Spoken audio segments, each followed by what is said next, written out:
Nichiren alone began to carry out the task of the bodhisattvas of the earth. He may even be one of them. If Nichiren should be a bodhisattva of the earth, then so must his disciples. The Hoshi chapter states, if there is someone, whether man or woman, who secretly teaches to one person even a single phrase of the Lotus Sutra, let it be known that he is the envoy of the Buddha sent to carry out the Buddha's work. Who else but us can this possibly refer to? Right. Startling statement, isn't it? We've moved now into the revelation section of this Gosha. Something that people had never heard before. Even us sitting here may not have all taken in this particular Gosha and that particular paragraph. If Nichiren should be a bodhisattva of the earth, then so must his disciples. Every member of Soka Gakkai International is a bodhisattva of the earth. Every person who is trying their best to follow the practices which Nichiren Daishonin insisted upon, which was to do Gongyo, recite the sutra, chant Daimoku, teach others, and study a little bit, as often as possible. By actually doing that, you cannot chant, he says in another place, Nam-myoho Renge Kyo, without being a bodhisattva of the earth. So there can be no question on this. What we are seeing in the world with this extraordinary organization of people in 115 different countries now, all doing their best to practice as Nichiren Daishonin taught, chanting Nam-myoho Renge Kyo to the Gonzo, is the very prediction which Shakyamuni Buddha gave back 3,000 years in the Lotus Sutra of those bodhisattvas of the earth appearing. Even High Priest Nikken, in his New Year message at the beginning of this year, this rather memorable year, should we put it that way, even he said in that message that Soka Gakkai was a mystic organization. We didn't know, of course, that when he said that, he was also plotting to destroy it, but amazingly enough, that's what he was doing, as time has revealed. And as you may have heard, many of you, because the jungle drums beat so quickly, last Friday, he excommunicated the whole of the Soka Gakkai and the whole of SGI. Such a thing I don't think has ever happened in the history of any other religion since time began.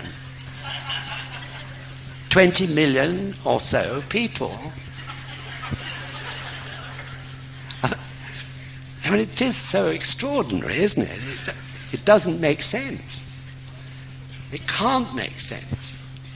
So therefore, it means nothing, basically, so far as we ourselves are concerned. And when I heard this, I asked someone to get hold of the encyclopedia and look up about Henry VIII, because Henry VIII, as you know, parted company with Rome, the Roman Catholic Church, because his personal reason was he wanted to marry someone and get divorced in order to do so, which the Roman Catholic Church forbade. But also, I think he wanted to be free of the control of this church over there in Italy. And even then, the Pope just excommunicated Henry VIII. He didn't excommunicate every person in the whole of England. So, this is unprecedented, to excommunicate 20 million or so people. And when a press reporter, when they held a press conference in the Head Temple to announce this, when a press reporter asked by what regulation he was doing this, the answer from the administrator, chief administrator, was, well, it's not actually in accordance with any regulations, but it's a matter of faith, he said. So I think even in the regulations of the head temple, as they've been amended, there is no way he has the power to do such a thing. This has only just happened. We don't know the repercussions of it yet, but certainly from our point of view, it means virtually nothing. We just get on with Kosen Rufu. And of course, as we well know, there are priests now standing up, one after another, who are now beginning to be willing to express publicly the fact that they are totally against what is happening. And this is a wonderfully encouraging sign, as I'm sure all of you agree. So going back to what I was saying, whatever High Priest Nikken may say, everyone who is chanting Namyo Renge-kyo to the Gonzen is a bodhisattva of the earth. This is very clear from what Nichiren Daishonin teaches, not what Nikken Shonin teaches.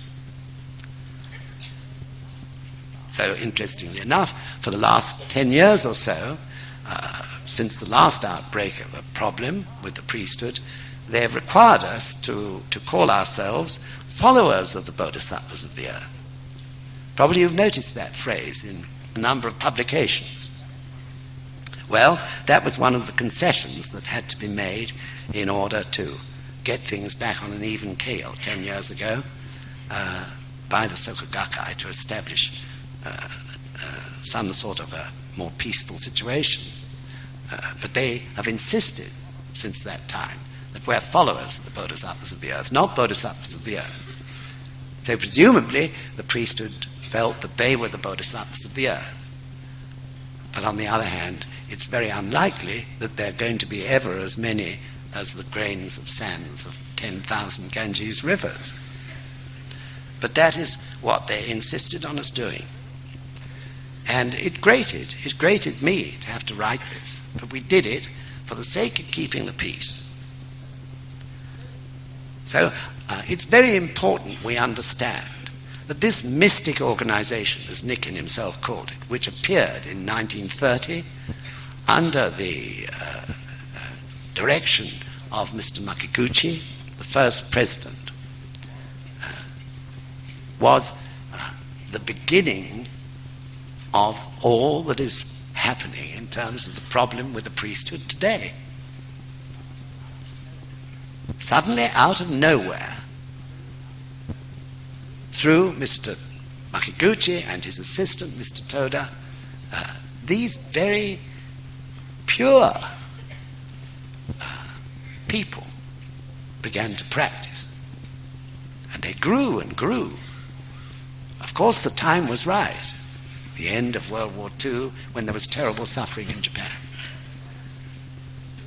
But they not only grew and grew, but also their faith was not only carried out individually, but they challenged and tackled the movement for Kosen Rufu in order to fulfill the will of Nichiren Daishonin. And the priests who, as you well know from what has been said, had been brought up in a situation over centuries in Japan which had created corruption amongst the priests, not Nichiren Shoshu priests, all priests in Japan, because of the way they were used by the authorities of those times, and especially in the Tokugawa era, the shoguns. There's been a very interesting further article on that situation, written by a professor of Meiji University who's a non-member and has been studying Buddhist history and particularly the history of religion over more than 30 years. It's published in the next bulletin, which is coming out at the end of this week. So I think you'll really be interested to read it. It was incredible, secular power which these priests had. It was more even than I thought it was. Really, having read various books about the history of Japan, it was much more than that. Because at that time, as you may know, they were persecuting Christians. So the priest was the government agent in his village or town. In fact, the two Japanese characters which make up the word temple actually literally can mean registered office. Isn't that extraordinary? So in other words, the priest sat there in this position of power amongst all who lived around him. And furthermore, because of the witch hunt for Christians at that time, if someone didn't appear enough in the temple or make enough offerings, then they said they must be Christians in disguise. And people were totally, once they were struck off, they were then struck off the parish register, if you like to call it that. Once they were struck off, they were totally ostracized in society because everyone was terrified of being seen having anything to do with them. And it's out of that to this day there exists what you might call the lowest caste of society in Japan. People you'll never hear talked about. But in most cities of Japan, there are sort of ghettos where these people who are tainted with this traditional ostracizing of them, and they live together, they only do the lowliest jobs, such as slaughtering cattle and so on, to this very day. These people were ostracized because of the actions of these priests, who of course became totally corrupted by it. Religion took a second place. And this is over century after century after century. So you can't blame, in this sense, any individual for the situation that has arisen.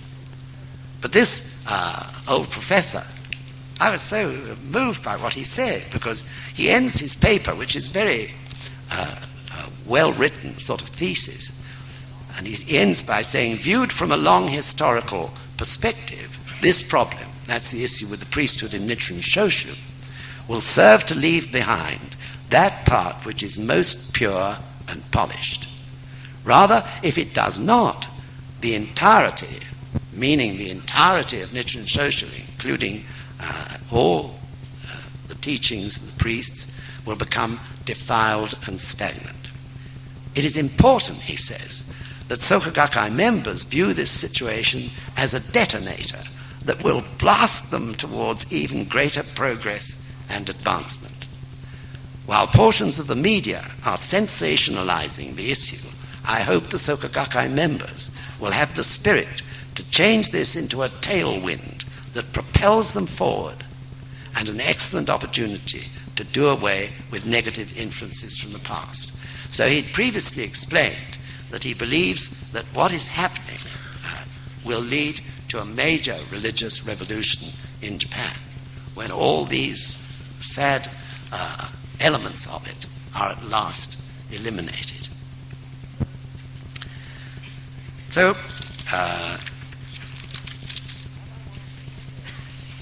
what I want to make clear here, and it was made clear, those of you who were on summer course and read Mr. Toda's thesis written in 1952, called The Spirit and Conviction of the Soka Gakkai. What I want to make clear is that the priests that appeared after World War II, that is to say, a priest called Nisho, another one Nichijun, and the one that followed Nitatsu, who finally died and Nikken followed him. Those three priests, Nisho, Nichijun, and Nitatsu, totally understood the importance of the mystic appearance of the Soka Gakkai from their understanding of the Gosho. And even Nikken, in a lecture 2 or 3 years ago, pointed out that the culmination of the slander against the true teachings which Nichiren Daishonin had taught was World War II, when Japan was virtually laid waste. And out of that, exactly as the Lotus Sutra predicts, the great pure law will begin to spread in the dreaded age of Mappo. And who spreads it? The bodhisattvas of the earth. So the Soka Gakkai in Japan were the first bodhisattvas to appear. And this Nisho, Nichijun, and Nitatsu fully understood. So when Mr. Toda resuscitated the Soka Gakkai after World War II, the first things he asked for was the cooperation of the head temple in providing the gosho for the members so that they could study for themselves. And the second thing was to ask permission to do gongyo. Well, some of you may think, oh gosh, that was all very well, but nevertheless in our hearts we know the importance of gongyo. So Mr. Toda, in other words, in consultation, especially with Nichijun,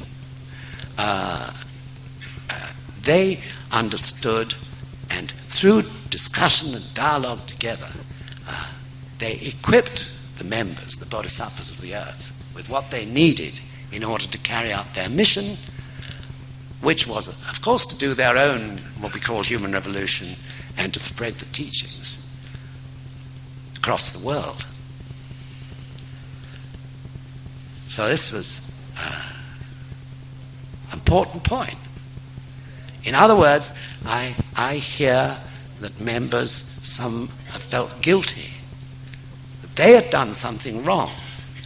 And that was why this problem, through cause and effect, had occurred. No.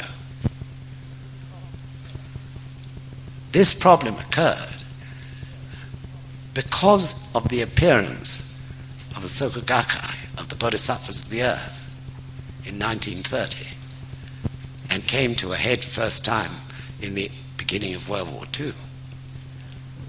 In other words, you can have good causes and effects as well as bad causes and effects. It is this that will ultimately, this professor clearly says, will ultimately lead to a purification of Nichiren Shoshu. And finally, of religion generally, but the Buddhist religion generally in Japan. So it is an essential revolution. This has happened before. There are great priests such as the 9th and the 26th, who we are always taught were great reformers. Over hundreds and hundreds and hundreds and hundreds of years as something is developing, there are bound to be times when purification is necessary. And this purification is what we're seeing now, is why it's happened. And of course, because it's happened, we look at ourselves too. So this is what it's all about.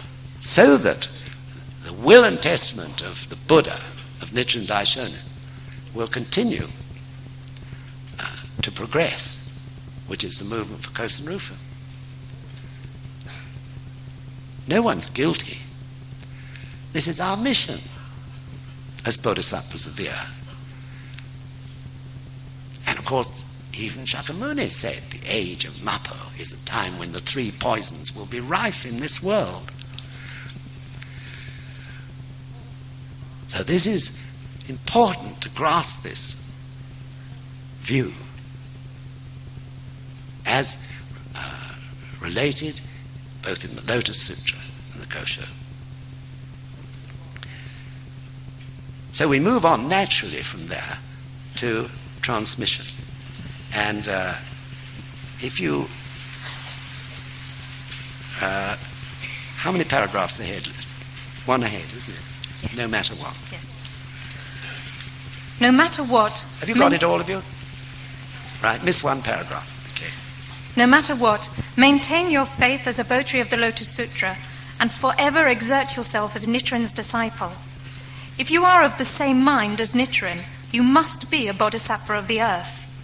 And since you are a bodhisattva of the earth, there is not the slightest doubt that you have been a disciple of the Buddha from the remotest past. The Jujutsu chapter states, I have taught these people since the remotest past. There should be no discrimination amongst those who propagate the 5 characters of Myoho Renge-kyo in the latter day of the law, be they men or women. Were they not bodhisattvas of the earth, they could not chant the Daimoku. Can I go on for another 10 minutes?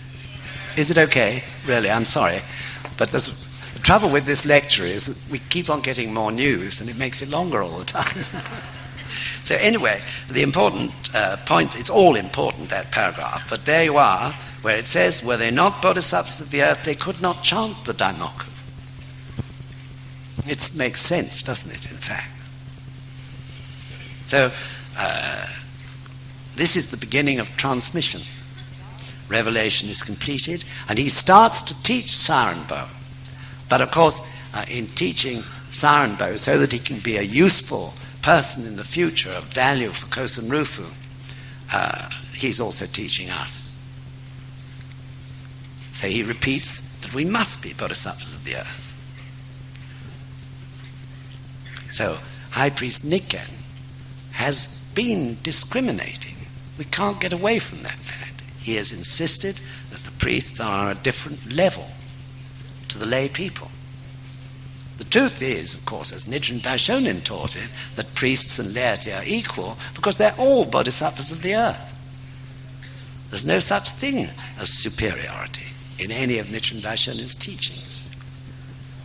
And then, as you know, he introduced a clause in which he has the right to punish those who criticize him. This makes him infallible. Yet, the teachings of infallible priests have gone out of the back door long ago. The Roman Catholic Church, the Pope, who had such a position over so many hundreds and hundreds and hundreds of years, in the end, he had to give in and say he wasn't infallible any more than any other human being. And finally, just about a month ago, this lecture came to light through a priest who had carefully made notes of everything that was said in the lecture and brought it to the Gakkai. The priest Fukuda, who gave some of you Gojukai, and incidentally at the same time was plotting Operation C, the priest Fukuda gave a lecture, an official lecture in the head temple approved by the high priest because it was to trainee priests. And in that lecture he made these astounding statements that in fact Nikken is the true Buddha, that Nichiren Daishonin and his successor Nikko Shonin are provisional Buddhas, that the Gosho are only partial or provisional teachings, and that the essential teachings for this age are the guidance of Nikken, High Priest. I mean, it's just so unbelievable. It's hard to even say it because it sounds so incredible to us. So this has occurred. So, in other words, it came clear when all this began to be known, and the priests began to talk about it and write about it and so on, that Operation C was real. Then we got a copy of Operation C. As I said in the bulletin, if anyone wants it, you can write to Tokyo Court for it. So, I mean, this is, as one Gakkai leader said, hijack. Nikken Shonin has tried to hijack the vehicle which is called Nichiren Shoshin and use it for his own aggrandizement and power. And this is why he was reported as having said at the outset that even if they got 200,000 members, that was enough through this Operation C. Would give them enough money to live good lives and easy to control, I suppose, is why he said that. And then, as a last extraordinary happening, we hear that 20 million of us all, the bodhisattvas of the earth are excommunicated.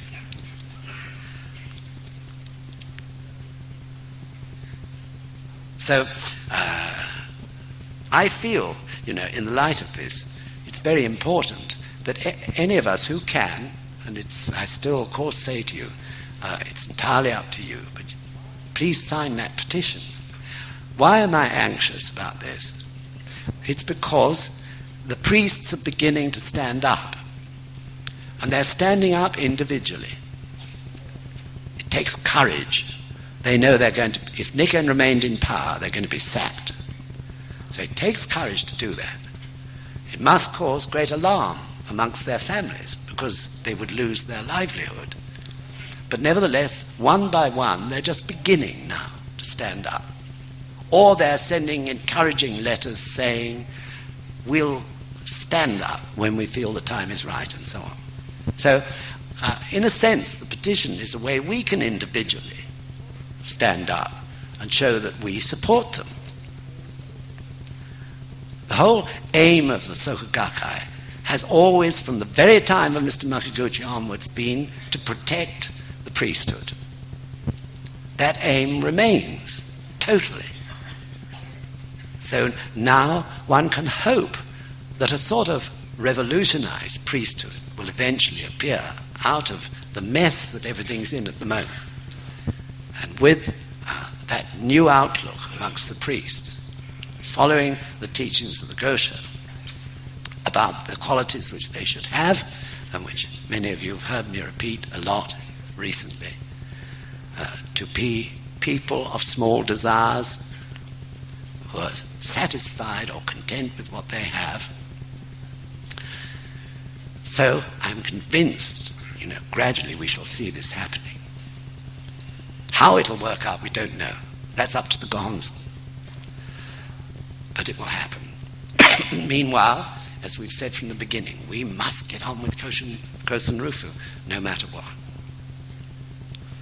So if we read now the next little bit, Only I, Nichiren, at first chanted Nam-myoho Renge Kyo, but then 2, 3, and 100 followed, chanting and teaching others. Likewise, propagation will unfold this way in the future. Doesn't this signify emerging from the earth?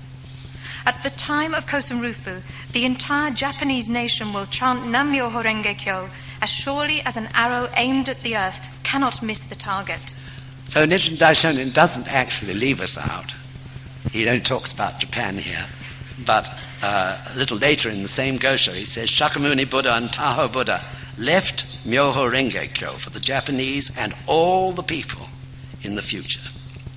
So he is predicting their Kosen Rufu, and he's saying this is the task that we as bodhisattvas of the earth, the reason we're here is to create step by step a better world. We're all pioneers in this at the moment. Others will follow, generation after generation. And so ultimately Kosen Rufu will be achieved. And then the next paragraph. This is starting from halfway down, Taho Buddha. Taho Buddha had offered Shakyamuni Buddha a place beside him, and when they unfurled the banner of Myoho Renge Kyo, the two leaders of the entire multitude made their decision together. Could there have been anything false in their decision? Their ultimate purpose in meeting was to provide a way for all of us ordinary people to attain Buddhahood. So this is referring back to the treasure tower and the multitude and the bodhisattvas of the earth appearing in enormous numbers, ordinary people all over the world. And Nichiren Daishonin said, the ultimate purpose in the meeting was to provide a way for all of us, ordinary people, to attain Buddhahood. All of us. This is the right of anyone who sincerely practices chanting Nam-myoho Renge Kyo to the Gonzo. The right. The heart and central point of everything that Nichiren Daishonin taught. You're practicing to attain Buddhahood. That is the ultimate reason for our practice, for ourselves. But at the same time, of course, it would be unnatural if we were just keeping all that to ourselves. And so the practice for oneself and practice for others, spreading the teachings and letting others gain benefit from what we're discovering. Because it is a voyage of discovery, isn't it, when you practice this Buddhism? So time is getting near the end, and I think that we shouldn't read any more, but you can do so. But what I want to say is, once more, it's very important to understand that Kosen Rufu has a rhythm, just as our own individual lives have a rhythm of life. Each one of us has a natural rhythm of life. In the same way, groups of people, and the world, countries, and the world itself follows a rhythm. Therefore, there is a rhythm which is specifically for Kosen Rufu also, and which countries gradually undertake that same rhythm, or take it over, as more and more people in that country chant Nam-myoho Renge Kyo. So in that rhythm, as we know only too well in our own individual lives, we sometimes take a pace back. We wonder what on earth's happening. We feel our practice is awful. It's dreadfully difficult to chant. We say sometimes like wading through glue. We want to stop practice, maybe. We found our doubts are worse. But what Nichiren Daishonin explained in the Gosho was that those sort of periods are inevitable and are necessary, because when those periods happen, we can't help but look at each other, or rather to look at ourselves, and begin to say, what's wrong? What can I polish? And after we've got through that period, we really surge forward. So this rhythm is essential to our lives and the development of our faith and happiness. And the same applies to groups of people. As I explained, every so many centuries there's been problems arising amongst the priests. And the same is happening now. The same may happen in 2 or 3 centuries' time. Maybe in a century's time, I don't know. But the pace back, as we call it, before we can advance again, is the time when we can purify ourselves individually. And of course, in the case of this present matter, to purify what needs purifying, which is the priesthood. And of course, in turn, we look at ourselves because of what we're going through, because of what we see the priests going through. So in order to understand this rhythm, it's not without importance, for example, that in the year 1928, most important things happened to all the chief players in this drama with the priesthood. So in 1928, Nikken's father became high priest. An important fact which Nikken himself followed later. And in that same year of 1928, Nikken was tonsured as a very young trainee priest at the head temple. And in 1928, the same year, Mr. Makiguchi and Mr. Toda were converted to Nichiren Daishonin's Buddhism. And in 1928, Sensei was born. So there is a rhythm to everything. And the more we go on practicing Buddhism, the more we can see and understand this. So I could talk for more, but I've already gone far too far over time, and I'm sorry to delay you, but I hope that makes it clear. And what I want to say is, don't let this hold you up. Just go for it. Go for Kosen Rufu. That is the great cause, because it's the will and testament of Nichiren Daishonin. Make those causes without hesitation and keep going, and in the end, the reward will be that all this matter will be sorted out and we shall enter the new century with a a wonderful priesthood who we can really admire and indeed deeply respect. So thank you very much. Thank you. Thank you very much. Thank you.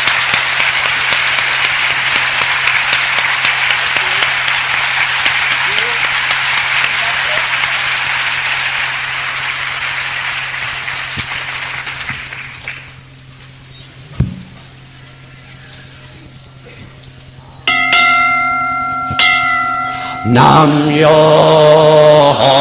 renge kyo, Nam yo renge kyo, Nam yo renge kyo, Nam yo renge kyo, Nam yo renge kyo, Nam yo.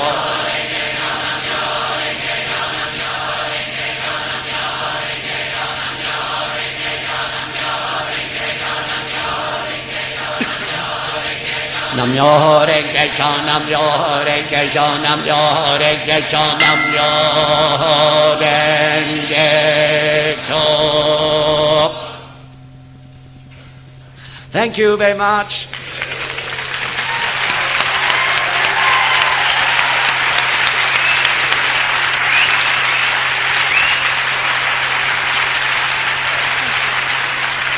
Before you depart, can I just inform you that the shop is going to be open for about another 15 minutes.